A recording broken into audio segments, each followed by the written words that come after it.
Hey Waffle Gang, I do hope you are well. My name is Mark and today we're checking out some more Reddit stories, and if you do love a Reddit story, why not consider and like, subscribe, maybe that notification bell too, and let's crack on with today's first story. Much love, guys. Now today's first story comes from a throwaway account from the Am I Overreacting subreddit, titled Am I Overreacting for Refusing to Let My Husband Name Our Daughter After His Best Friend. I, 29 female, gave birth to our daughter 3 days ago, and somehow we're still arguing about her name. I'm writing this while she's asleep because I can't sleep anyway, and I honestly don't even know if I'm overreacting anymore. My husband, 31 male, has wanted to name her Claire for basically my entire pregnancy. He told me it was the name of one of his closest friends who died a few years before we met. I said no almost immediately. Not because I dislike the name. I actually think it's pretty, but because I wasn't comfortable naming our first child after somebody I'd never met or even heard of until I got pregnant. I figured he'd be disappointed. We'd throw around a bunch of other names and eventually we'd find one we both liked. That never happened. Every few weeks he'd bring up Claire again. Sometimes while already talking about names and sometimes completely out of nowhere. By the end of my pregnancy, I was honestly tired of having the same conversation over and over. The thing that's bothering me now isn't even the name. We've been together for over 5 years, married for 2, and somehow I'd never heard this woman's name until I was pregnant. I've met his parents, his brothers, his college friends, people he's known forever, and nobody has ever mentioned a Claire. I even asked one of his college friends at our baby shower because I thought maybe I'd somehow forgotten hearing about her, and he just looked confused and said he didn't know who I was talking about. Then, after our daughter was born, while we were filling out the paperwork, my husband asked one last time if I'd reconsider. I said no, and that's when he told me he always imagined naming his daughter after her. I asked why he'd never told me that before, and he just shrugged and said he didn't think it mattered. We've argued about it twice since we got home. He keeps saying I'm making this into something it isn't, but I just don't understand how somebody can matter enough that you picture naming your daughter after them, yet somehow they never come up in 5 years together. My mum thinks I should let him have the name because it's obviously meant something to him for a long time. My sister thinks that's exactly why I shouldn't. Maybe I'm just exhausted because I've barely slept since I gave birth. I'm so tired of feeling like I'm missing part of the story. It's gotten to the point where I'm thinking about calling his mum and asking who Claire was because I don't know what else to do. It feels completely out of line, but so does finding out somebody this important while I'm filling out our daughter's birth certificate. Would I be overreacting if I called her? I would be suspicious too, not necessarily because he was secretly in love with Claire, which I'm not going to lie, that's kind of where I'm thinking at the moment. But that could be just the old Reddit brain going off. But there's clearly information missing and I would want to know, so I'd phone the mum and find out what's going on here. You don't go 5 years without mentioning someone and then suddenly reveal that they meant so much to you that you've always dreamed of naming your daughter after them. And constantly bringing the name back up after Opie already said no would be annoying anyway. Baby names is one of those that should be 2 yeses or 1 no, especially when you're naming your child after an actual person. And I 100% don't think Opie is wrong for wanting answers. If Claire really was such an important friend, then tell your wife about her. Who was she? How did they meet? What happened to her? Why has he never spoken about her before? There could be something completely innocent and a very sad explanation about it, but you're making this into something it isn't an explanation at the same time, and would just create more curiosity, more worry, more suspicion. A commenter says, not overreacting, ask his mother about Claire. Another one says, does he have any photos of him with Claire? A group photo with their friends group. Not overreacting. Life as a New Weeb says, tell him to get a fish and name it Claire. The answer is no. You've been saying no for months, and if he's never mentioned her to anyone before now, I almost guarantee you it's some type of hidden romance thing. Not overreacting at all. Historical says not overreacting. Naming a child is 2 yeses, 1 no. And honestly, I'd want answers too. Before calling his mum, ask him directly how they met, when she died, and why none of his longtime friends seem to know her. The shrugging would bother me more than a name. Another commenter says not overreacting. This is how a child gets, unknowingly by one parent, named after the one who got away, the other parent. And the commenter follows up saying, yep, my ex named his daughter after me and told his wife that I was dead. That was gross all around. Bloody hell. Anyway, OP comes in with an update and says, I wasn't expecting to update this 2 days later, but a lot happened really fast. First, thanks to everyone who commented. A bunch of you told me to talk to my mother-in-law because she'd probably know the answer. I went back and forth on it for a while because it felt weird to go around my husband like that, but eventually I did call her. She asked if I wanted to meet for coffee the next morning, so I did. I honestly thought I was going to leave feeling embarrassed. I figured she'd tell me Claire really was just a close friend, and I'd realize I let myself get carried away because I'm exhausted and emotional and just had a baby. The first thing she asked me was what my husband had already told me about Claire. I said she'd been his best friend and he wanted to name our daughter after her. She just kind of looked at me for a second. Then she told me they'd been engaged. The more we talked, the more names came up. His parents knew, his brother knew, and one of his old roommates knew because they'd lived together at the time. Funny enough, it was the same friend who had asked at our baby shower. No one had told me anything. Apparently, most people just knew he'd been dating someone who got sick. His mum told me Claire was diagnosed with an aggressive form of cancer not long after they started dating. Things moved fast after that because they knew they probably didn't have years together, so he proposed. She died not long after. She also told me she had assumed I'd known about all this for years. When we got engaged, she thought he already told me. Same thing when we got married. Same thing when I got pregnant.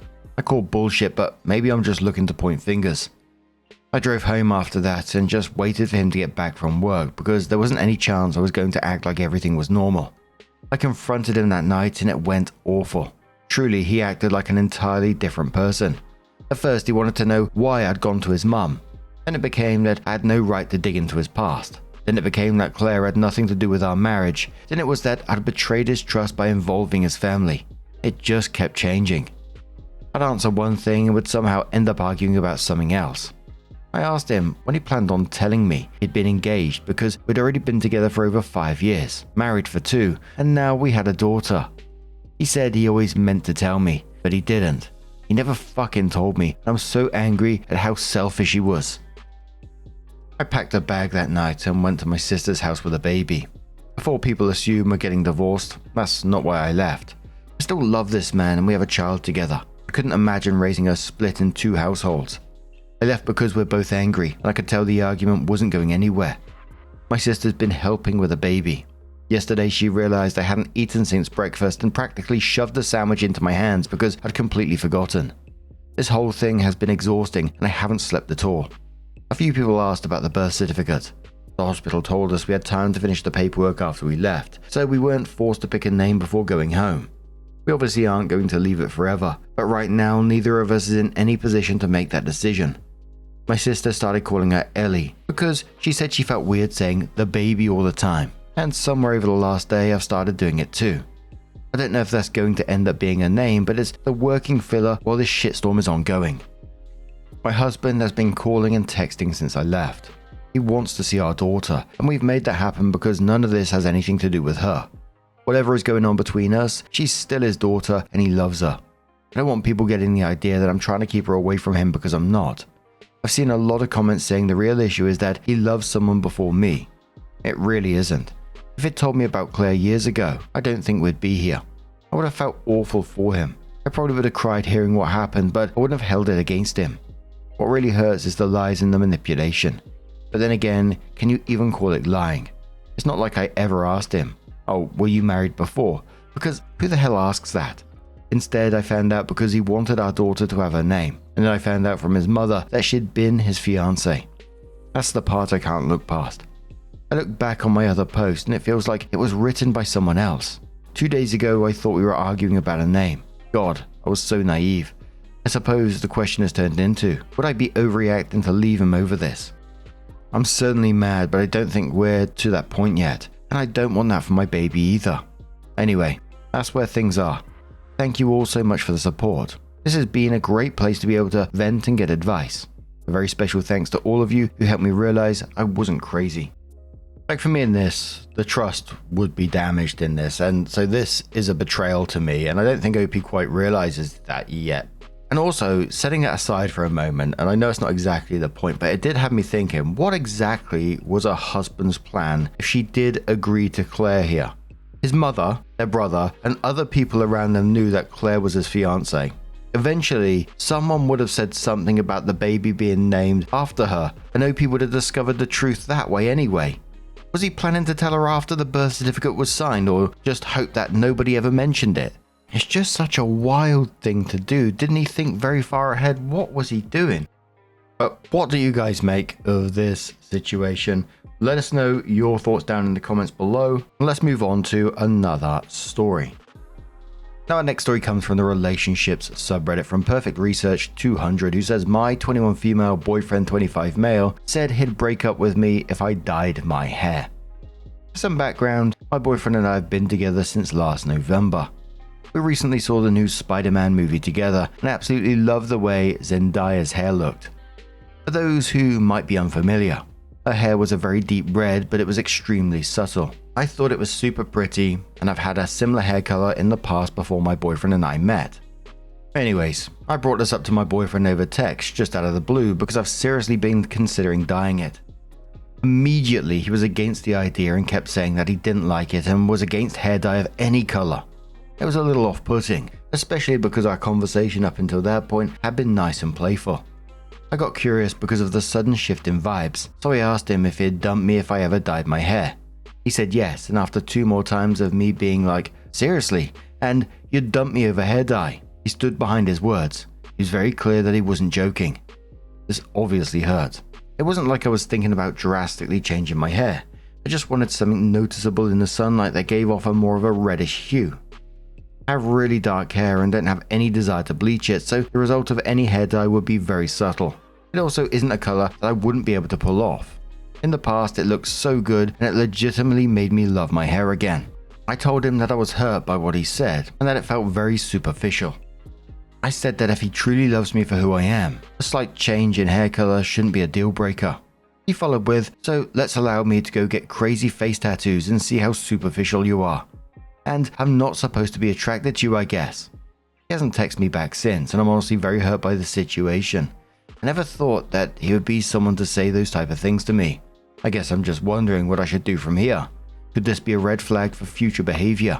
Any advice would be appreciated. The top commenter says, take it from a woman twice your age who is in social work for almost how long you've been alive. This is many red flags. Controlling about your appearance. Immature to then stop responding. Also, the difference in comparing hair dye to face tattoos. Your dude is 25 and is comparing apples to oranges. Maybe he's afraid to look amazing on his already beautiful girlfriend and other guys will notice. He should be supportive if you wanted to try something. Don't let this man control your money, property, or get you pregnant. Go find someone smarter, kinder, with more emotional intelligence. Commenter says he compares hair dye to face tattoos. Get rid of this loser and go dye your hair. Opie says it's crazy because this man is also covered in tattoos. He's sometimes even gotten huge ones without giving me a heads up. I've never had a problem with it or have made any comment towards him that controlled what he does with his body. Commenter replies to that saying, so he dishes out ultimatums to you but does whatever he wants himself. This guy is a huge red flag. It's a subtle and temporary change of hair color. He compared it to something very visible and permanent. It's your hair today and how you dress in 6 months. When he sees you'll accept that control, he'll start telling you who you can speak to or if you can go somewhere with your friends. It starts like this and ends up in a very bad place. Don't lose yourself for this guy. Choose yourself and your hair and your life. Don't message him, and when he gives up the cold shoulder and gets in touch, because right now he's waiting for you to beg him not to ignore you, tell him you're done, and don't be persuaded otherwise, because he'll apologize, he'll pretend he didn't mean it, he'll tell you you're overreacting, he'll say you're too sensitive, but he did mean it, and it'll happen again. I bet your hair will look amazing. Another commenter says you break up with him first. First it's hair, then it's makeup, then it's something else, and in the end, you'll realize you lost yourself because he's insecure, because his preferences are somehow more important than your wishes. During COVID, I dyed my hair hot pink. My husband didn't mind. I switched to blue, he didn't care. The next dye job was botched, and I tried to fix it and tried to cut the hair into a pixie to make it look better. He was fine with it. I ended up shaving my head and starting anew with my natural hair, and this was the only moment he said, okay, please don't do that again. You deserve to be with someone who loves you for you and not for your appearance. Opie responded saying, this response has really stuck with me the more I read through everyone's comments. Previously, I thought that this was the first time that he's ever exhibited this sort of behavior. Now I'm realizing that I may have just been blind to it up until this point. I've expressed to him before that I'd love to grow my hair out super long because I've always loved how it looks. I remember him saying that it would be gross and wouldn't look good because it would be mangy. Even when I said that maybe I could cut it short like to my shoulders, he said that I shouldn't. I've also talked about maybe getting a piercing, and he shut down every idea I had despite him wanting piercings as well. The only thing he hasn't seemed to mind is the idea of me getting more tattoos, but there are several body placements that he said I shouldn't do even if I liked them. They were very brief conversations and never back to back, so I never realized just how opinionated he was about my appearance.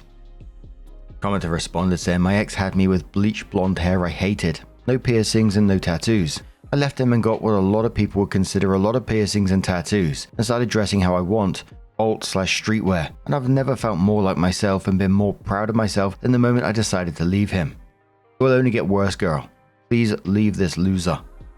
Opie said, generally before we started dating, I've always had more of a hippie style. I love flowy clothes and bright colors and funky jewelry.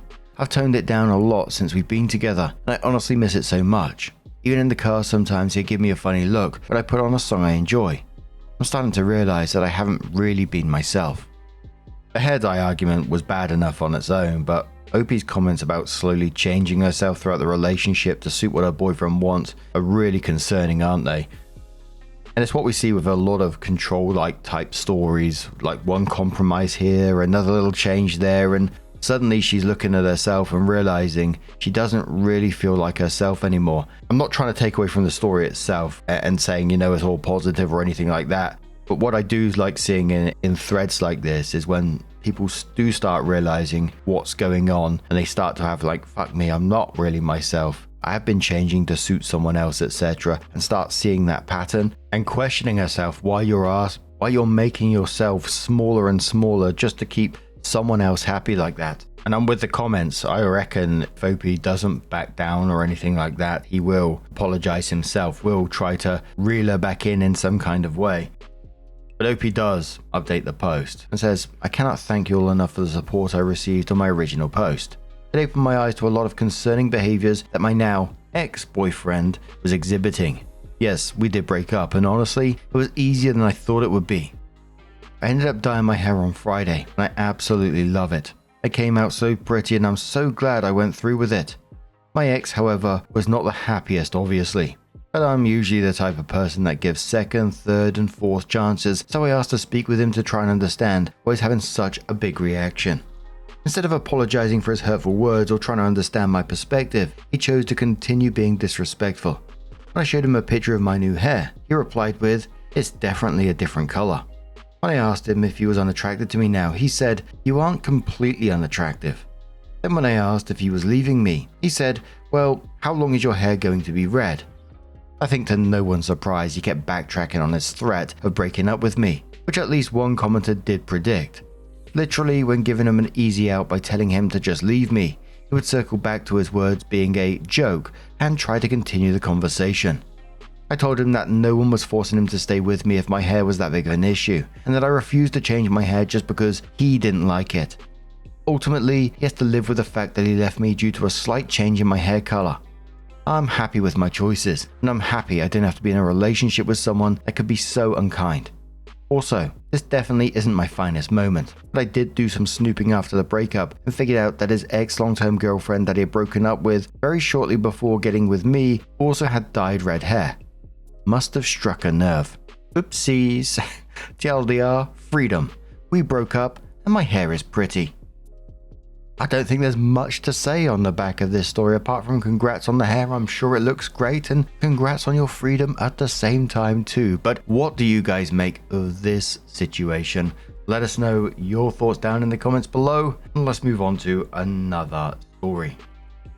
Now our next story comes from Abandoned Traveler, who says, hi, 29 female, I'm traveling overseas to meet my online boyfriend, 38 male, in a week.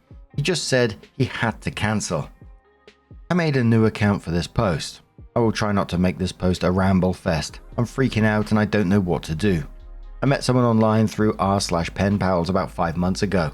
It started off getting to know each other and it turns out we had a lot in common and we're really compatible. I think it's safe to say we fell for each other. It quickly turned intense and we shared every single intimate detail about each other. We both were in serious relationships that fell through, but some time had gone by for us. My 7-year relationship ended about 10 months ago, 5 months before we met, and his 4-year relationship ended 4 months before we met. We text all day, every day, and FaceTime for 2 to 3 hours every night, save for maybe 1 or 2 nights a week. He lives in Ireland. I live in the US. I found an incredibly priced flight to visit him. We were both so excited and maybe a bit rash. I booked the flight only after 2 months of knowing him.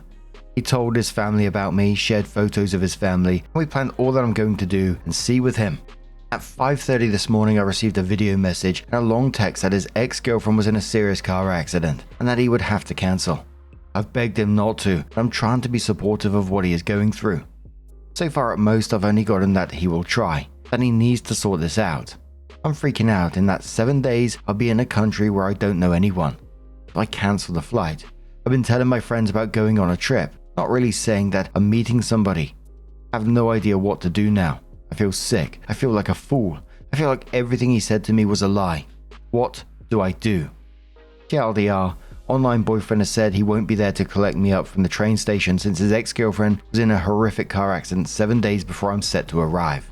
Now, obviously, huge alarm bells are going off for me. The timing is almost like too convenient. After 5 months of an online relationship and only 7 days before she's due to fly across to meet him, suddenly there's an emergency involving the ex. And what especially gets me is that he's not just cancelling plans. He's potentially leaving her alone in a foreign country after the entire trip was arranged around meeting him. Even if the accident is completely genuine, which is incredibly sad if it is, I'd still be questioning why this ex's emergency requires him to completely abandon someone that he considers his girlfriend. And if it isn't genuine, then the obvious question is, what exactly doesn't he want her discovering when she gets to Ireland? A commenter says to OP, in 7 days you're going to a country where you don't know anyone. And have a fantastic time. Are you planning on staying with him? Is there a cheap hostel you could book into instead? If he has to cancel on you, don't let that hold you back from having an awesome time with the money you spend and the time off you planned. Have a look at some stuff you can do by yourself. Ireland is a great place to visit. Who knows, he might get his act together while you are there. Right now you're just dealing with shock. Calm down, look for positives, take things as they come. Opie says I was planning on staying with him. Yes, I will look into hostels today. I've always wanted to visit Ireland and I don't want to miss this opportunity to see the country. Commenter says, Ireland is rad, a great place for a solo trip. English is the lingua franca, it's easy to get around and everyone I met there was super friendly and kind. Dublin is a beautiful and very walkable city with good trams for getting around. Make sure you check out the obvious spots like the Guinness Brewery and Kilmainham Jail, but also take some time to walk around Phoenix Park and the city in general. Cork is another cool town that is easily accessible via train. It's a very pretty 2-hour ride, and it's not too far from the Ring of Kerry, Killarney, and lots of cute little seaside towns. I've heard that Galway and the cliffs of Moher are really cool, but I didn't get to go there when I visited some years back. Go, have a great time, and forget about that dude. Opie says Guinness is on the top of my list so I can have my favorite beer in its place of origin. Thank you for the other suggestions. Pamela says, I've been you in this situation before, only I let the dude lie to me a dozen times before I dumped him. Definitely do a solo trip. Ireland is awesome, but I would send him one last text to tell him it's over and block his number. He doesn't deserve another chance and his story sounds way too fishy to me. Opie responds saying I FaceTimed him today to say my piece and blocked him. Opie responds to a deleted comment quoting, isn't as invested as he needs to be as a decent partner. And Opie says you have no idea the impact these words had on my whole view of this fiasco. So OP came in with her update 3 weeks later and says so many thorough comments and PMs requested an update from my previous post, and so I thought I'd do one. After my post, I FaceTimed him to say what I wanted to say and end things. He tried to get me to postpone my trip and even tried to give me money to make me less mad at him. I told him whatever we had was over, as I could no longer trust him. He cried, which made me feel weird. I wished him and his ex the best and ended the call. I went on my trip and had a top-class time. The Reddit community really astounds me sometimes. I received a lot of PMs of suggestions of things to do and see, and the trip to Ireland became a trip of a lifetime. In Dublin, I did meet up with a very kind Redditor who showed me around the city and came with me to a bunch of museums during my stay. I saw amazing sights, met a bunch of really cool people through my travels, and met a few really cute Irish boys. Cheeky. I learned a lot about myself on my first solo trip abroad. I'm pretty self-reliant and I did a lot of self-reflection. This relationship was my first serious one after my ex and I split up. I think in my desire for closeness with someone, I ignored a lot of red flags and downplayed my self-worth. I'm now focusing on making real connections with people I meet in real life and have decided to stay away from anything long distance indefinitely. My first night in Belfast, I did message him after I had what was probably too many beers. Damn you, delicious Irish beers. And he said he was sorry, but it was what it had to be. It didn't really seem sincere and it extinguished any romantic notions I had. Thank you to everyone who commented and PM'd me. It really made me excited for my trip and it was the best time. TLDR, online boyfriend bagged out, but after some logistical rearranging, I still went on my trip and had the best time ever. Glad I cancelled the boyfriend and not the trip. Commenter says, that was your rebound guy. A safe online and long distance relationship, fantasized more than lived. And bonus point for the happy ending that taught you a lot about yourself. Opie says, looking back, he totally was. I didn't mean for him to be, but it all worked out in the end it seems. Now, obviously, I don't know 100% because nothing in the update actually proves it, but his behavior makes me wonder whether the ex was ever really an ex. I mean, this ex has an accident and he can't even visit her once, can't just pop round to see her or anything like that. And his final, it was what it had to be, makes it even stranger. It sounds like someone who isn't devastated at all, that whatever happened ruined his chance to finally meet her. And it sounded more like someone who knew there was no way these two parts of his life, probably his current girlfriend and this, overlap. However, I do love Opie's update. I love that Opie still went, that she explored Ireland and had a great time, met new people, met some Redditors at the same time who kindly showed her around. She basically turned what could have been an awful experience into a fantastic solo trip.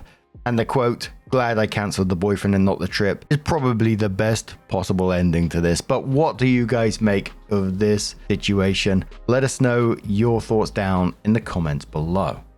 Just a huge thank you for being here today, getting involved in the stories, your love, your support, your time. It always means the absolute world to me. So thank you so much for being here. Truly is absolutely amazing. And I will see you in the next one. Take care and much love.